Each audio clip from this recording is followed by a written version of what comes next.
everybody, it's Romania Black, and we're on episode 7 of Scum Villain Self-Saving System. Hey, I'm trying not to lose my voice. For some reason, I've been away on a trip for a week, and this is the first, one of the first episodes I've recorded coming back. And today of all days, I was like, I really want to watch Scum System. And today of all days, my voice is like, what if you didn't have it? And I was like, no. So I think it's just because I mowed yesterday. I mowed around my home, and I think the pollen and everything, I feel great. I don't feel sick at all, but my throat is like, my voice suddenly this afternoon started going away, and I was like, oh, hell no. So I'm going to go ahead and record this and hopefully not talk the rest of the evening, and that will help things maybe. We'll see. I feel like I lose my voice like once a year, and it's just like a thing that has to happen, and then I have to get through it. So who knows? But yeah, I'm really excited to get into this episode. It's been like over 8 days since I've watched Scum Villain, and I need to get back into it. So I've got a couple comments before we jump in, but I'm sure by next episode I'll have even more comments. Next week is the rule of 8, which is always a good time. We'll talk about that next week when we get to it. But for this week, I want to talk about comments from Holy Milk, Sunray, and Anime Annie. First and foremost, though, before I get to that, thank you so much for everybody that has been giving this giant outpour of kindness and appreciation. I know back in episode 5, I was really emotional recording, and it's water under the bridge. I've moved on. I'm in a much better place. That was just a bad week, and it just was one thing after the other, and I was like, man, that week sucked. And so this week is much better, but it's very much in part thanks to you all for being so kind and considerate, and I don't deserve that kindness, I feel, but you all still give it regardless, and I really appreciate that. So to all of you that commented and shared your just make me humble and kind, thank you very much. I really appreciate it. All of my love. So thank you all so much. But Holy Milk pointed out that Shen's name is Shen Chingcho instead of Shen Chancho. I've been saying Chancho like Lon Chanchu in Heaven Official's Blessing, so I apologize. Pronunciation is my worst. We're lucky I'm calling him Shen. We're lucky that we've made it that far. So I'll probably just keep calling him Shen or SQQ. Just make it simple. There's a lot of names. They did point out that the nomenclature of this series is not friendly to non-Chinese audiences or people that are not familiar with Danmai. And yes, I agree with that. So thank you, Holy Milk, for pointing that out. I'll do my best.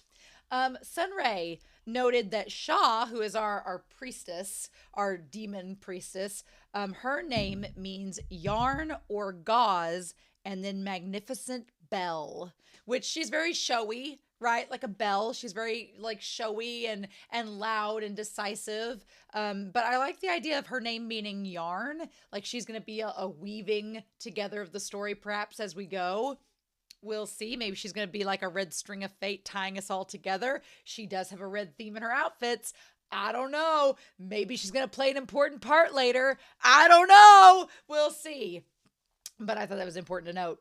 And then finally, Anime Annie points out that SQQ, or Shen, uses Shaw to point out this really cool idea that fiction is not equal to reality. Because, I mean, for example, growing up, I always liked a bad boy. Like, I was attracted to fictional bad boys. I mean, in Heaven Official's Blessing, Hua Chong is like one of my favorites. And in this, I like me a diva. And Shin's kind of a diva. So I like me a bad boy. And I do in fiction. But in real life, hell no. In real life, I'm attracted to the softies of softies. There's no way I would date a bad boy in real life because that's just, fiction and reality are not the same thing.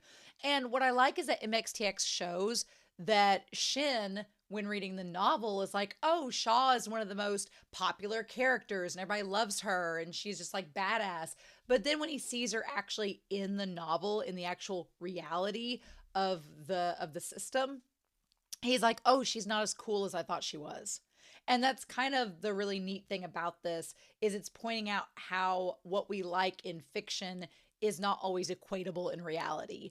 And I thought that was really, really cool. So I'm glad that Anime Annie pointed it out and that we talked about it. So that was really neat. So thank you all so much for the comments. I'm so sorry my voice is like this. I'm like, I don't know if it's going to get worse. And so I didn't want to wait and then wake up tomorrow and it be even worse. I'm like, oh no, that would be awful. So I wanted to go ahead and record this episode. So hopefully it's better tomorrow. Hopefully if I record this episode, do the discussion, and then stop talking afterwards, we might be okay. But I have gone ahead and skipped the OP. I am going to look at the OP after episode 10, so don't worry. But I did go ahead and skip it so we could just dive into this one. So that's what we're going to do. So we're going to start episode 7 of Scum Villain Self-Saving System. And this coffee is probably not helping my throat, but what can we do? We're going to start this here in 3, 2, 1, and let's dive in.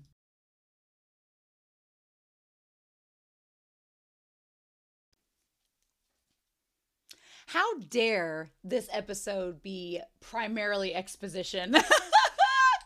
These episodes aren't long enough, damn it.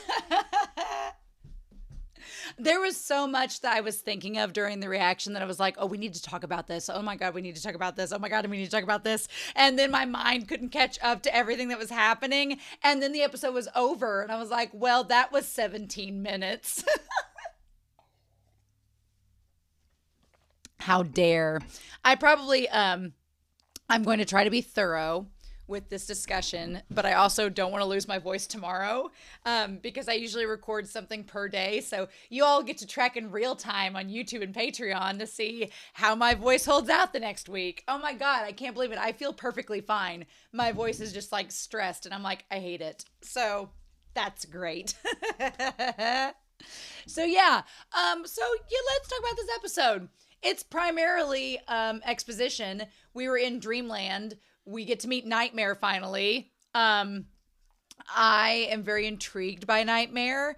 We're going to talk a little bit about a motif that MXTX tends to do. And I'll get to those spoiler comments here in a little bit. But I think one of the most interesting things about this episode is just the fact that Nightmare, again, interacting with people through their dreams. But the thing of it was, when we ended the last episode, I was like, oh, it's going to be Nightmare's going to be posing as this youth. And what it turns out is that Nightmare uses Lo as a catalyst, being like, oh, he's trying to get Lo like pissed off. And so we need to talk about that because he wants to, like, Lo figures it out. Lo figures out what he's doing. And it's like, oh, wow, he cracked the code, which I kind of like that. The hilarious part about all this is that Shen gets so upset because of all the shenanigans going on while he's awake. But the moment he falls asleep and Lo's interacting by himself, he figures out the big plot point that he's trying to like use him as a host. And Shen's not even awake to see it happen. So it's like, oh my God, it's kind of hilarious. But as my dog wants me to throw this toy, let's kind of break down what's going on here. So what we know of Shen in the past was that he was a jerk, to say the least, to Lo. To Lo Binghe. They said his name several times in this moment, and you would think I would get the pronunciation by now, but I was like, rah. Okay. Also, as you all know, WeTV's playback system is clunky and annoying. So if I miss something during this discussion, I am going to be reading the novel, which I'm sure will give us a much more thorough explanation anyway. But so if I miss something, don't worry. In a couple weeks, I'll be going back through the novel, which is crazy to think about. And so we'll be seeing it then. But yeah, so he was a jerk. And Nightmare seems to be wanting to play off of that. So we have Nightmare that we're going to put here. And Lo's suspicion is that he wants to use Lo as a host to return. As he says, to solidify his soul. Which makes sense. He's a spirit. He seems to be a demonic spirit. And he's trying to like find an ample host. And just who shows up? But Lo seems to be the greatest host with the most. And plus, it makes sense that Lo is our protagonist, of course. He's our protagonist. So he would be the prime host for Nightmare. So we'll put him up here with that. Now they talk about Lo having like a demonic past or like has a demonic seal. We're going to go back to that and kind of revisit that so I can write it up here on whiteboard Coon. But I was like, oh, because at this point in the story, I'm thinking, well, look, Shen is trying to change fate, trying to do all these things. So we know that Shen has to kick Lo off the cliff, but we don't know why that would happen. So how are we going to get to that point? And this episode kind of gives us the answer to those questions. But some things about Lo is that he can be very quick to anger. And that was kind of one of the frustrating things about this episode in the flashback. I'm going to be very interested to see how it's done. Oh no. Hold on. Like, go back. It's going to be interesting to see how this happens in the actual novel, how this goes down, because the thing about it is that the illusions, they're made by Nightmare, and Shin's like, oh, I know how this works. Just don't touch them, Lo. But Lo gets so quick to anger and he's so emotional that he just can't help it. And it's like, from our perspective, you know, we can sit here and be like, Lo, why did you do that? That was really dumb. Shin told you not to do that. But it's easy to see Lo, who's been, you know, here's the thing. Lo is trying his hardest to not let things bother him and be like, oh yeah, my master is totally on my side. He totally loves me. We're all great. Everything's gravy.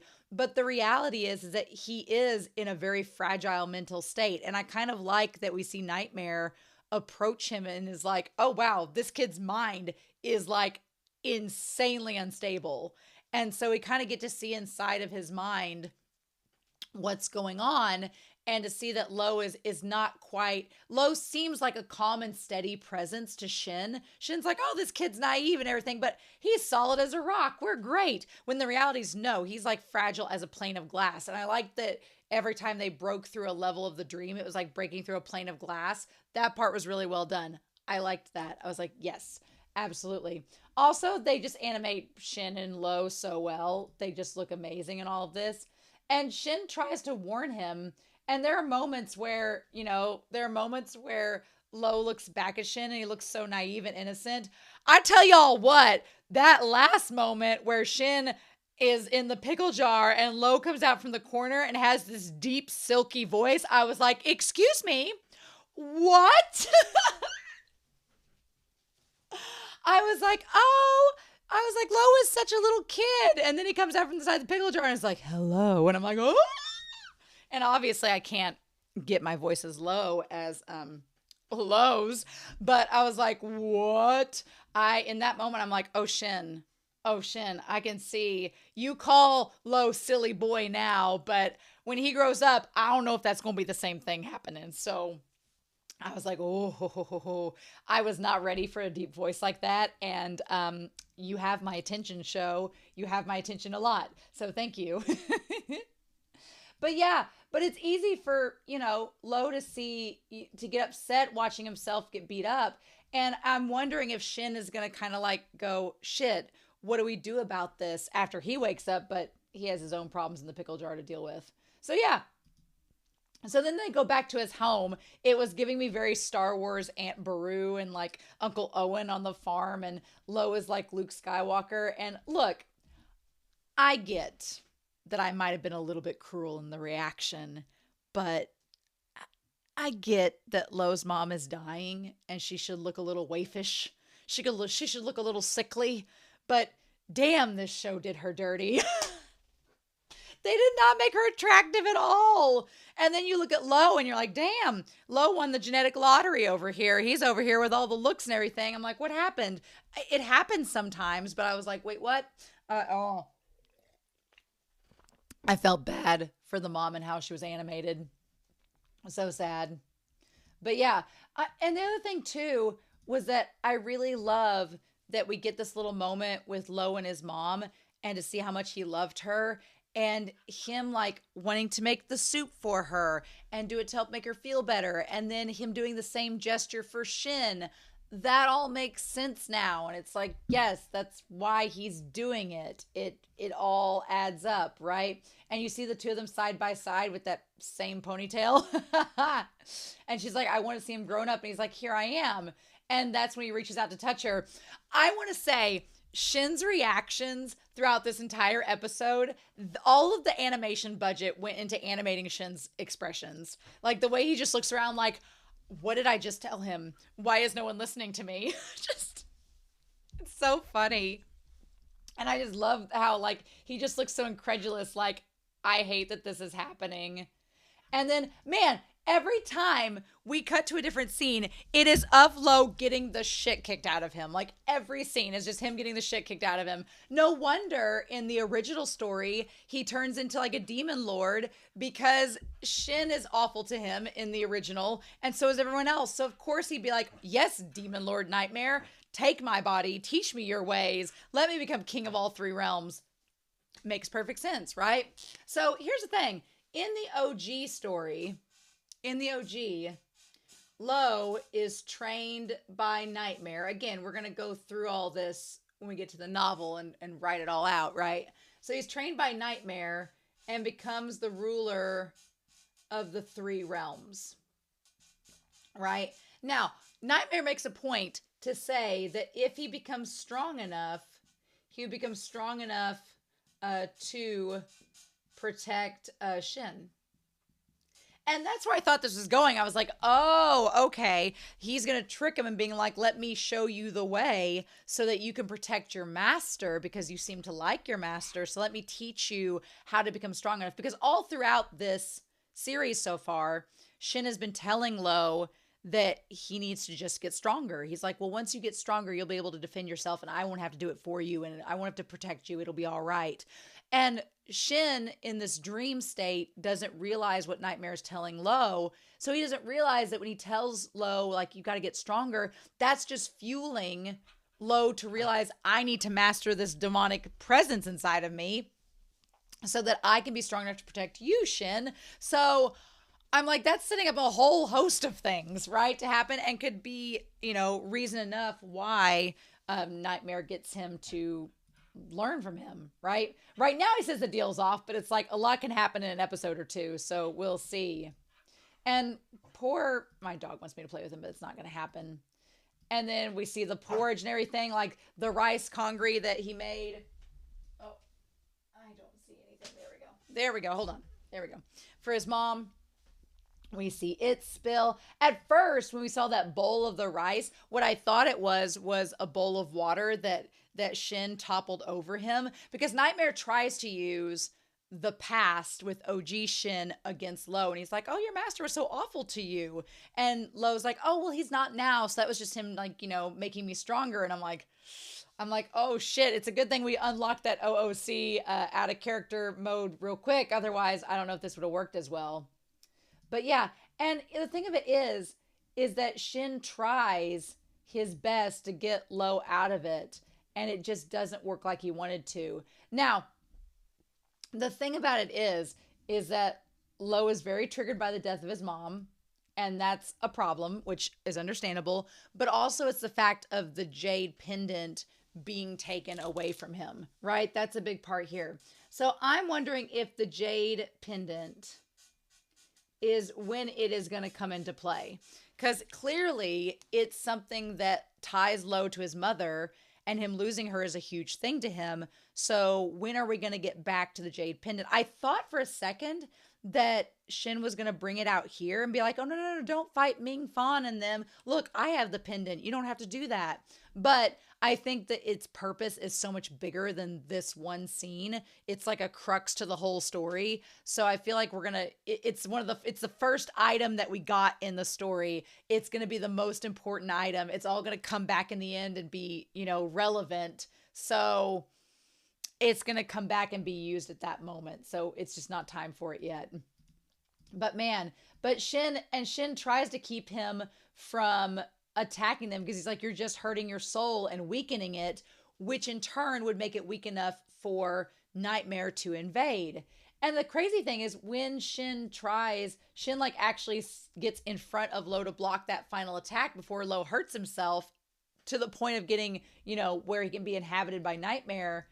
And I love the idea here that we see the glass break and Shen like reaches out for him and he's like, "Hey, Lo." And it shows in the glass like all the moments where they've like interacted and it's been like really good and been like moments of their relationship developing. Like we see that before Shen disappears. And he's like, "Wake up." And they like touch hands and like this beautiful light happens and you think that they've woken up. But then there were like little wisps around Shen in the bed. And I was like, oh no, they're not awake yet. It's going to be one of those fake out dreams where you think you've woken up, but you haven't. And that's exactly what happens with Nightmare. But it's so frustrating. And the fact that this is a dream within a dream, Shen's like, "Oh, he's like, why'd I risk my life for the main character again?" I don't know. I feel like Shen is going to risk his life for Lo at some point and either like nearly die or get kicked out of the book maybe. I don't know if that's going to happen or not. And then he's going to have to choose to go back, or I don't know how Lo would get him back. And then what does he say? He's like the one who gets hurt. So Lo feels bad that Shen got hurt here. And I just love the expressions on both their faces. And Shen's just like, I mean, what's so funny and captivating to me is that Shen is just trying to avoid the pickle jar ending. But it's like, then he says the phrase, and it's been used in a series called Berserk. It's used in this series where he's like, "Do I have to have a reason to save you?" And I'm like, if that's not code for "I like you, man," I don't know what else is. It's just like, oh my God, I love it. I love it so much. And he's like, "You saved me again." He's like, "It's all my fault." And that's when Shen tells him, he's like, "Well, just get stronger." He's like, "That way you can defend yourself. You just need more training. And you won't fall for those tricks again, only when you prove your ability." At this point, when Shen says that, when Shen's like, "Well, you just need to get stronger," I thought, okay, well, that's going to be incentive for Nightmare to woo Lo over, because he's like, "Oh, well, if you train with me, you're going to be strong enough to save your master and keep him safe from anything that could happen," right? Because Lo says, "From now on, I will not let anything like that happen again." And that's when Shen like kind of falls backwards and Nightmare, tries to woo Lo over. And again, Nightmare tries to be like, "Well, you don't know how he is. Like Shen is awful to you." And he's like, "You don't know him for real." So I'm thinking that Lo is going to try to pick at, or Nightmare is going to try to pick at Lo's mental state because he knows it's vulnerable, and try to keep reinforcing how awful Shen was to him before. And here's the thing. We know that Lo is very quick to anger and he's quick to act and he doesn't always think before he acts. So my thing is, I think that Lo is he's going to get reminded of something, or there's going to be a miscommunication where Shen thinks that Lo's angry at him or thinks something, and he defends what he did back then, or does something to momentarily make Lo angry. And then Lo is going to, either what's going to happen is Shen is going to goof. Shen is going to make a mistake. Our diva peacock man is prone to doing so. He's going to make a mistake and it's going to come across the wrong way to Lo and be a miscommunication. And it's going to lead Lo to accept Nightmare into training him. Or Nightmare is going to put Shen in a state of danger to the point where Lo agrees to train with Nightmare to save Shen, and that's going to do exactly what Nightmare told Lo would happen. It's going to be because he says that what's going to happen is that Shen, who is supposed to banish demons, he says that if Lo does this training, then that's going to lead Shen to have to fight him. Because he's like, well, what's going to happen if you go down this demon path? You want to get stronger. I can show you how to do that. But Shen is, his job is to fight demons. So if you go down this training path to get stronger to save Shen, and Shen doesn't know, he may try to expel you without realizing why you're doing this. And it's like, oh, yeah, that could happen. So I'm wondering if Shen, the thing I don't know at this point is we know Shen has to push Lo down the cliff. It has to happen. It cannot go forward without happening. So the question is going to be, how does it get pushed down the cliff? And the question is it going to be Shen that pushes him down the cliff? Or is it going to be Nightmare? Is it going to be Ming Fawn? Who's going to push him down the cliff? Because what could happen is that Lo gets pushed down the cliff, not by Shen, but by maybe Liu. Maybe he pushes him down the cliff. I don't know. But somebody's going to push him down the cliff. And then maybe he accepts the training to become able to suppress this demonic aura so that he can save Shen and come out of the cave and save him. I don't know. I don't know how that's going to go down. It has to happen, but is it going to be because he accepts the training to save Shen, or is it because he's mad at Shen that he accepts the training? We don't know for sure yet, right? But he defends Shen here, and he's like, he's not how you think he is.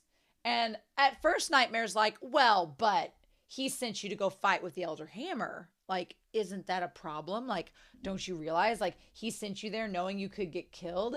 And Lo's like, well, no, but he isn't plotting anything. He's like, at that time, I didn't believe I could win myself, but my master trusted me, so we're fine. And he's like, he put the clan's name on the line for me and encouraged me when I was in despair. And Nightmare's like, what the fuck? Nightmare's like, what? This isn't like the OG story. What's this kid got in his brains, right? And he's like, you're naive. Humans are all pretentious. It doesn't matter where one is my master. Whoever bullies or harms me should all be killed. So Nightmare's like, humans are all pretentious. You shouldn't trust them. And so he's like, and he tries to attack Shen, but Lo defends him instead. And of course, he tries to like batter. The animation in this episode was a little wonky, I will admit. I think just because the animation I don't think could do exactly what the novel wants it to do. So I am really excited to get to the novel and see how the scene goes down, where the words will be able to explain what's happening instead of the animation trying to explain it. And these are some pretty exposition heavy chapters. So I'm going to be curious to see MXTX. MXTX is really good at description. So I'm really excited to see how they describe this part of the novel. And so then Nightmare shows up. He's like, oh, don't worry. And then he's like, man, this kid's mental state is strange. What is he hiding inside of his deep recesses of his mind? And I was like, dude, I don't know if you want to know what's in the deep recesses of a prepubescent boy who's in love with his Sheedy. I don't know if you want to get in on that. You might not like what you uncover. You might turn over a rock and find an issue of some Danmai that you weren't expecting. So, you know, I was like, I don't know about that, man. But then we see the tree. And the tree is in the middle of this deserted land. And it's all these little flowers. Now, the tree's flowers are blue, which is interesting to me. But the tree also looks like the tree that the jade pendant was trapped in when Shen found it. So I'm very curious to know what the deal with the tree is and how it's described in the novel and what we get out of it. I'm very curious. Indeed, right? But he's like, this kid's mental state is weak. I'll train him in the future and find out what's hidden in here. So what's hidden in the tree? And at that point, like, as he's about to find out, that's when the Eye of Sauron appears. The literal Lord of the Rings, Eye of the Dark Lord, pops in. How this hasn't been copyrighted, I don't know. But that is literally like the Palantir. Saruman has it out. He's looking at it. Sauron's looking back, being like, hey, bitch, what's up? It basically, the inner demon inside of Lo is Sauron's cousin. They're literally about the same thing. I don't know how the Tolkien family clearly does not read Danmai, or they would have copyright struck this thing instantly, because I'm like, wait a minute, what? That eye is literally from Lord of the Rings. And he's like, what is this? And he's like, what is this kid? Okay, and then the eye fires a Sith Lord lightning bolt at Nightmare and shoots him out. So whatever's inside of Lo, it's kind of like that eyeball is like his inner security guard inside of his soul and shoots Nightmare out, which is good to know that Lo has that it's possible that Lo can shoot people out. That's really good to know. I'm glad we have that going on. And he's like, what are you hiding? And he's like, what thing on me? He's like, can't you see it yourself? And so he starts laughing. He says, I didn't expect such a talent like you in my clan. And he says, even I couldn't figure it out. The seal on you. So Lo has this seal, this demonic seal. Okay. He has a demonic seal that apparently is hiding some evil aura. And Nightmare is a little bit freaked out by it. And Lo's like, do you mean the thing that's on me is related to the Demon Clan? And he's like, well, you don't like it if it's related to the Demon Clan? So Lo possibly could be related to the demons. He could be half demon. I mean, how many... And again, I'm relating to Japanese anime, so I know this is Chinese Danmai, so there is a difference there. But I mean, I've watched so many shonen anime where the main character or the main protagonist guy is somehow like half demon or related to a demon clan, or they come from some demonic background, but they didn't know about it. So the fact that MXTX has a protagonist that also is similar in that regard, I'm not surprised. I'm like, yeah, that part all makes sense to me. It's good as gravy, right? And so he's like, the Demon Clan is evil, and they've hurt my master many times. I don't want to have anything to do with them. So it's not that Lo doesn't really deny that he's part demon, possibly, or denies that he has that demonic energy inside of him, but he doesn't want to succumb to it because it would hurt Shen. And he's like, I don't want to do anything that'll hurt him. And he's like, you keep talking about your master. And I'm like, yeah, he's got a bit of a crush on him, so that's going to happen. Aren't you curious about the thing on you at all? And he's like, I want to know how to remove it, but I'm sure you won't tell me. Yeah, and so the thing about it is, and then that's when Nightmare's like, oh, it's not that I don't want to tell you. There's nothing I can do. How I can remove it when I couldn't even see it clearly. Yeah, that's like some reverse psychology shit. He's like, oh, well, I can't remove that demon seal on you until you show me like what it's all about and what's you're hiding inside that I could use to possess you. It's like, yeah, right? So, and the thing of it is, it may not be something that Lo can remove. It may be something that once it's activated, because it's part of him to begin with, once it's activated, it like reveals his true self, but he may not be able to, get rid of it. And maybe that's the point, that he's supposed to find a way to live with it and use it to his advantage.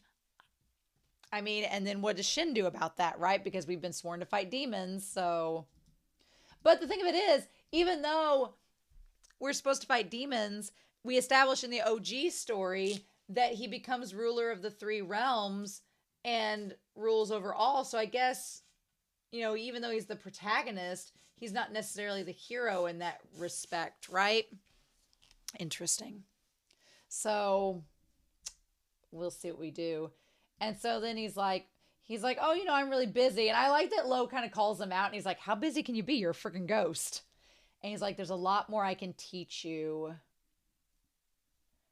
besides the methods to suppress it. He's like, oh, I could teach you how to suppress that demonic aura, but also how to use it and become like a demon lord, It all makes sense now how in the original story, because Lo was tortured by Shen, how he accepted this so easily. Like, that part all makes sense now. That in the OG version, it makes sense how he was easily able to be manipulated by Nightmare. But because Shen is changing the game, it is going to be a little bit different. And he's like, you want me to learn the demon way? And he's like, oh, well, what's bad about that? If you can do that, that thing on your body will be beneficial to your training. He's like, if you can understand, it's kind of like, we're going to talk about Heaven Official's Blessing and Modal Zushi spoilers here in just a second. But it's kind of like him saying like, oh, well, if you know how to activate this demon side of you and control it, it's going to make you that much stronger. And don't you want to get stronger? Isn't that how in the future you could dominate the three realms and become the ruler of all realms? I like that whenever Nightmare's like gesturing his sleeves, because the rest of his body is like ash and sand. They're just like little fluffy. It's like, it would be like if I was doing this and my arms were suddenly gone because I'm a ghost, to be like, it's kind of funny and comical. And for Lo, when he's like the ruler of all realms, he's like, why would I, the question is, why would Lo want to be the ruler of all realms? Well, in the OG, it's because everybody's shit to him. And if he's the ruler of all realms, nobody can bully him anymore. But now it's kind of twisting a little bit of why would Lo want to be the ruler of all realms? Well, because then he could get the demon clans to stop hurting Shen and the other tribes, and he could protect Shen. So the methods are the same, but the outcome might be different. And you know what's gonna be hilarious? If Lo goes on this journey to become a demon lord, to become ruler of the three realms in order to protect Shen and get on his good side and make the world a better place for the two of them to have like gay sex together in. And Shen the whole time is thinking he's gonna put me in the pickle jar. Just, we'll see if that plays out. Who knows, right? Who knows? Who knows if that's gonna be a thing? And he's like, oh, it would be easier to protect your master if you learned the demon way, when you command the world with the snap of a finger, which is exactly what I think is going to happen. He's like, oh, well, if you are able to command all three realms, you could protect your master so easily. That's the kicker, right? And Lo's like, no. He's like, my master wouldn't want that for me. So I think that Nightmare is going to put Shen into some form of danger to where Lo feels like he no longer has a choice. Because at first he's like, what do you think your master... Because he says here, when he says, you know, he's like, what does he say in regards to it? Because he gets mad, shoots out fire. It looks like something off of Birdemic, which is really funny to me. And he's like, if you won't learn from me, then the demonic aura will be hard to suppress. It's buried deep within for now, and it's hard to see. But I can sense that your seal is getting weak. So he's kind of like putting a timetable on this whole thing. He's telling Lo, he's like, okay, you don't want to learn from me? Fine. But eventually that seal that's over you is going to break. It is going to break, and then you're going to have all this demonic aura, which might explain why in the OG series Shaw is attracted to Lo because of the demonic aura. Could be partially because of that. But he's like, eventually your seal's going to get weak, and the demonic aura is going to seep out. And when it breaks through one day and you don't know how to suppress it, what do you think your master, whose mission is to get rid of demons, what do you think he's going to do to you?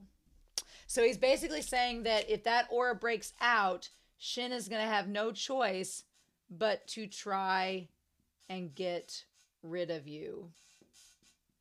So he's like, your option is then going to be, you know, you could have trained with me and ruled over all the lands, and now instead that demon aura is going to get your master that you love to come after you, which I don't know. I don't know if that's going to be how he jumps off the cliff. I don't know how that's going to tie in.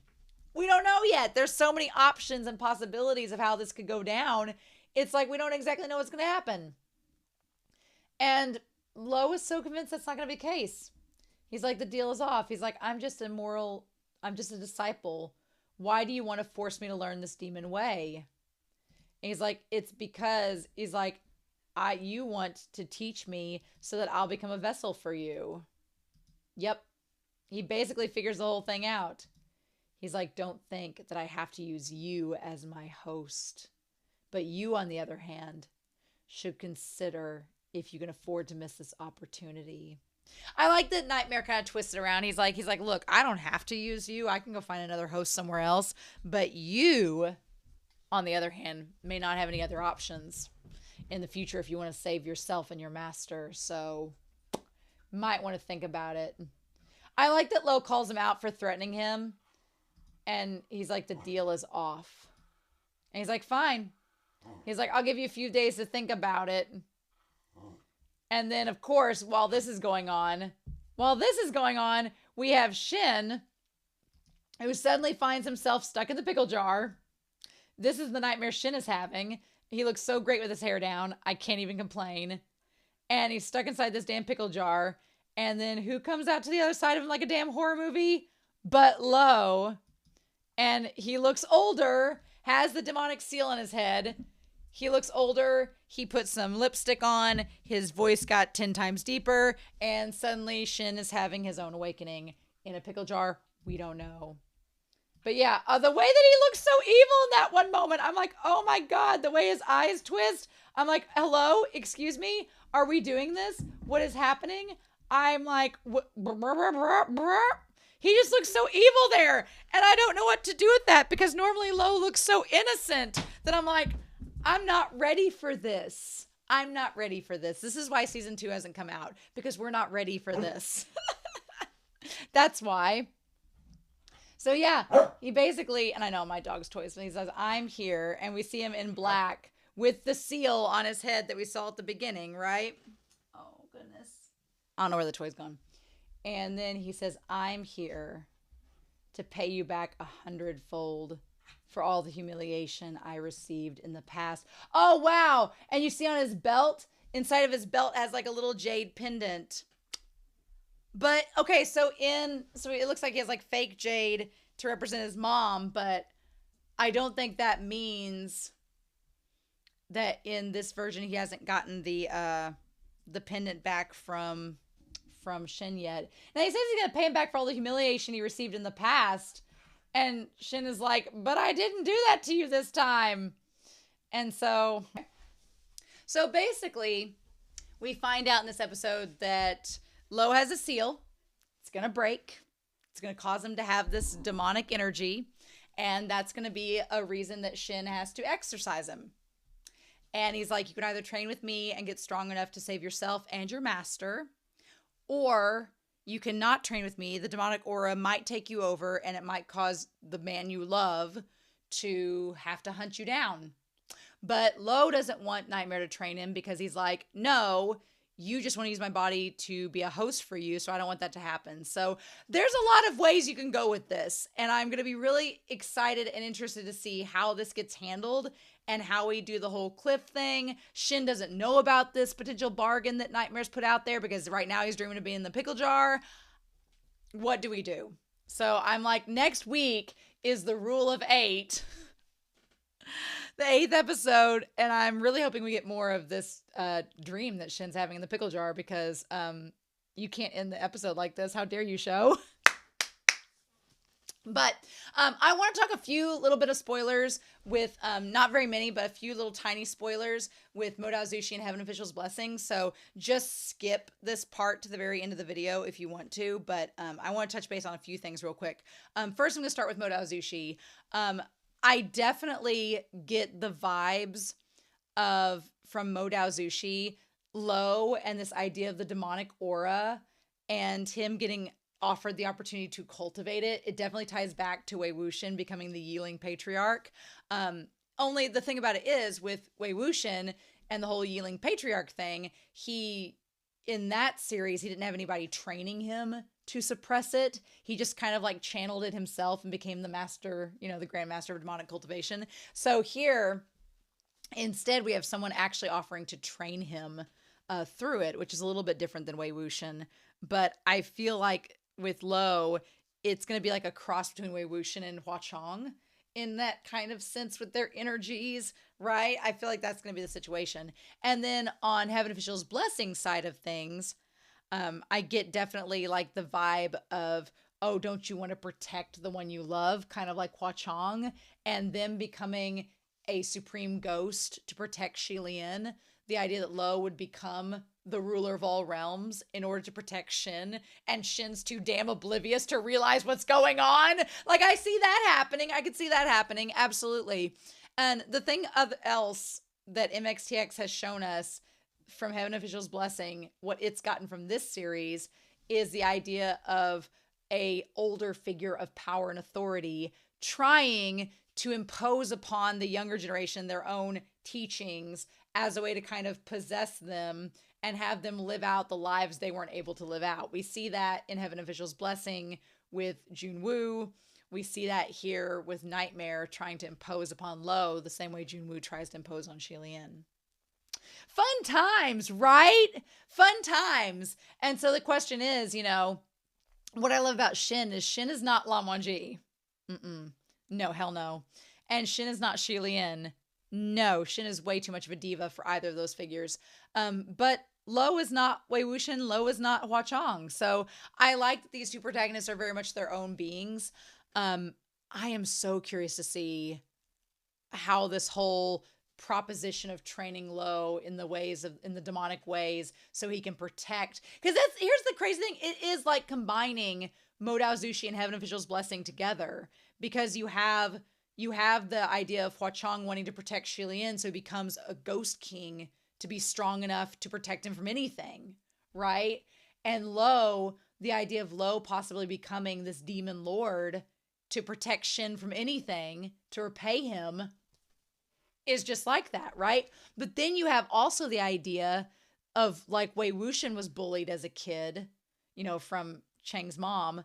You have the idea that Wei Wuxian was kind of an outcast from the start. Lo is kind of an outcast from the start.